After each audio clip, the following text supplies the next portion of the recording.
దానాలన్నింటిలో కల్లా అన్నదానమే గొప్పదని అంటారు. కానీ సందర్భాన్ని బట్టి ఒక్కోసారి విద్యాదానమని ఇలా ఆ పేరు మారుతూ ఉంటుంది.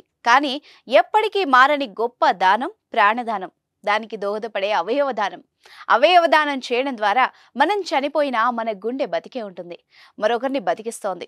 మీరు కొత్తగా బిజినెస్ స్టార్ట్ చేయాలనుకుంటున్నారా? మార్చ్ 16-17 హైటెక్స్ లో ఫ్రాన్సెస్ ఇండియా బిగ్గెస్ట్ ఫ్రో ఎక్స్పో. అలాంటి గొప్పదైన అవయవదానానికి కొంతమంది ముందుకొస్తున్నారు. తాజాగా పద్మావతి చిన్నపిల్లల హృదయాలయం హాస్పిటల్లో అరుదైన ఆపరేషన్ కు వైద్యులు శ్రీకారం చుట్టారు.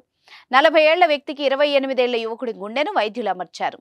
శ్రీకాకుళానికి చెందిన దాత నుంచి సేకరించిన గుండెను విశాఖపట్నానికి చెందిన వ్యక్తికి అమర్చారు.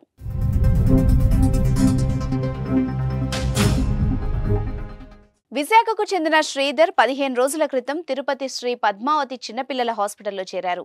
శ్రీధర్ గుండె తీవ్రంగా దెబ్బతినడంతో బ్రెయిన్ డెత్ కు గురైన శ్రీకాకుళానికి చెందిన ధర్మారావు కుటుంబ సభ్యులు సంప్రదించారు.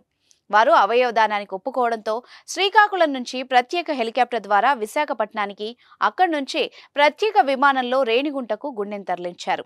రేణిగుంటకు రాత్రి 10 గంటల 2 నిమిషాలకు చేరుకోవడంతో అక్కడి నుంచి 10 గంటల 20 నిమిషాల కల్లా చిన్నపిల్లల ఆసుపత్రికి గ్రీన్ ఛానల్ ద్వారా తరలించారు. అనంతరం శ్రీధర్ కు గుండెను అమర్చారు. ఆసుపత్రి డైరెక్టర్ డాక్టర్ శ్రీనాథ్ రెడ్డి నేతృత్వంలోని వైద్యుల బృందం సుమారు 6 గంటలకు పైగా శ్రమించి గుండె మార్పిడి ప్రక్రియను విజయవంతం చేశారు. అవయవదానంపై మన సమాజంలో ఎన్నో అపోహలున్నాయి.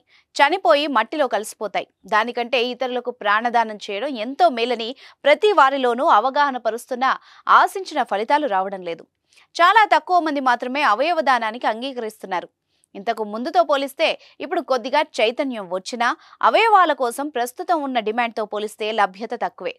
అపోహలు తొలగి మరింత మంది అవయవదానానికి ముందుకు రావాల్సిన అవసరం ఉంది.